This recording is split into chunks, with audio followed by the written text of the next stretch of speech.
Two Stanford students were about to make the worst financial decision of their lives. They had built something extraordinary, something that was already changing how the entire world found information, and they were ready to walk away from it for $1 million. Not because they were forced to, not because they had no choice, because they were tired, overwhelmed, and convinced that what they had built wasn't worth fighting for anymore. And the person they tried to sell it to looked at what they were offering and said no. No to the company that would one day become the most powerful and valuable technology empire on Earth. No to a product that would eventually process over 8 billion searches every single day. No to one of the greatest wealth-building opportunities in the history of human civilization. Just no. And that single decision, that one moment of hesitation, set off a chain of events that nobody saw coming. Because what happened next didn't just change the two people involved. It changed the entire financial world, the entire technology industry, and the way every single person on Earth accesses information forever. But here's what nobody tells you about that moment. The real story isn't about the person who said no. It's about what those two students did next, when they had absolutely nothing left to lose. We need to go back. Hi, I'm Eric, and if you just found this channel, welcome. You're early, really early, and that matters. Days of Fortune is built around one idea. Everything hinged on a single day. Not a year or a decade, one day. Fortunes created from nothing. Generational wealth lost overnight. One day, nobody saw coming, and nothing was ever the same. These aren't just stories. They're real lessons, the kind that could change how you think about money in your future, told in a unique style. Watch one and you'll understand what I mean. Subscribe and hit notifications so you never miss a moment.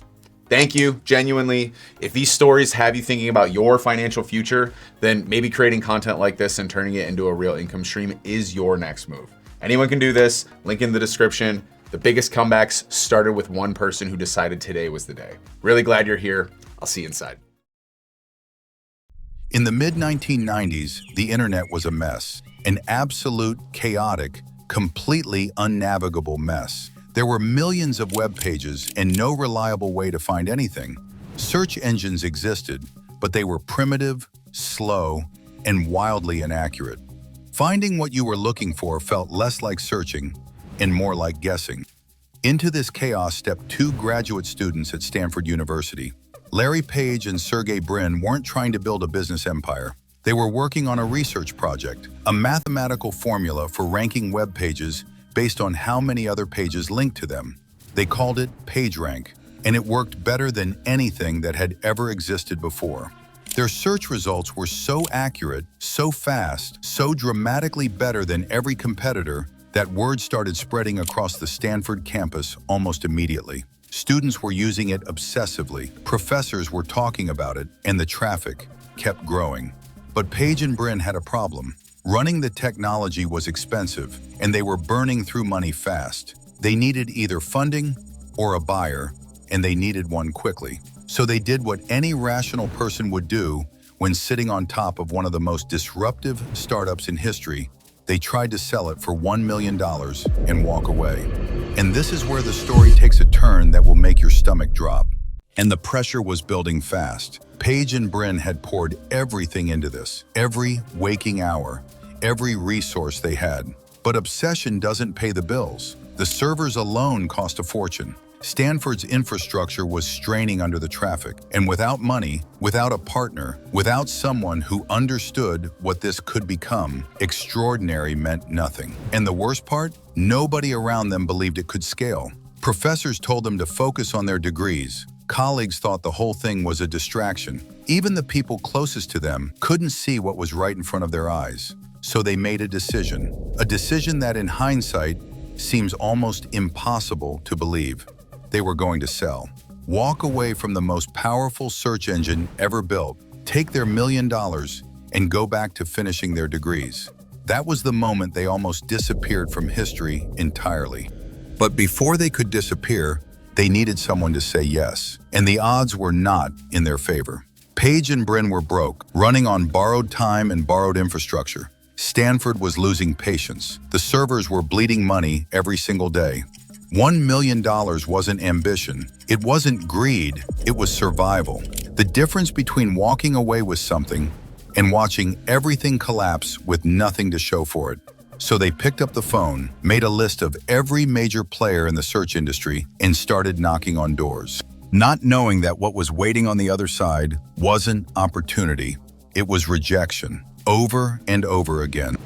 They approached a man named George Bell, the CEO of Excite, one of the most powerful search companies in the world at that time. The pitch was simple: buy our technology, integrate it into your platform, own the future of search.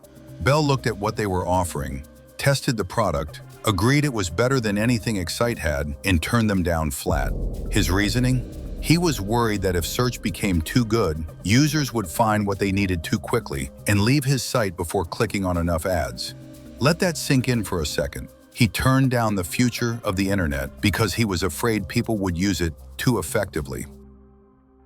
Page and Brin were stunned. They tried other companies, Yahoo, Alta Vista, every major player in the space. Nobody wanted it. Every single one of them passed on the opportunity to own what would become the most visited website in human history. And it all came down to one day. This was the day everything changed. Rejected by every major player and running out of options, Page and Brin made a decision that would alter the course of financial history forever.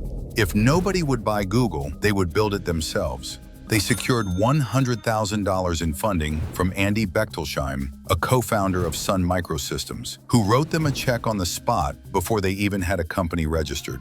And from that moment, everything accelerated. Google incorporated in September 1998. Within months, the growth was unlike anything the tech world had ever seen. Within 2 years, they were handling over 18 million searches per day. And the business model that everyone said would never work, the simple, clean search page with targeted advertising, was generating more revenue than anyone thought possible.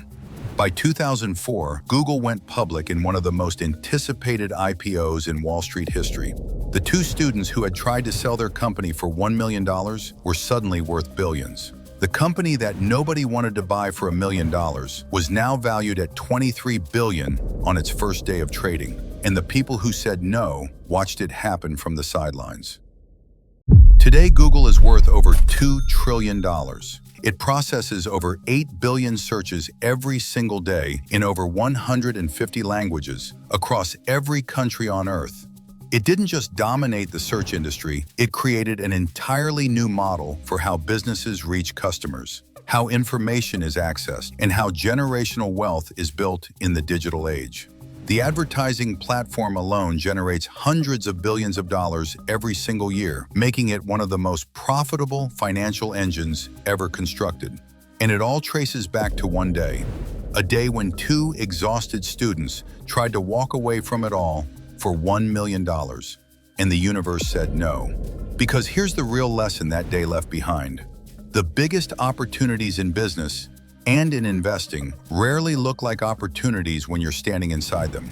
They look like problems. They look like burdens. They look like something you just want to get rid of, until suddenly you can't. One day, one decision, $1 million that nobody would pay, and nothing in the financial world was ever the same. Wait until you hear about the day Nike bet everything on one person and changed the entire sports business industry forever. Check it out here.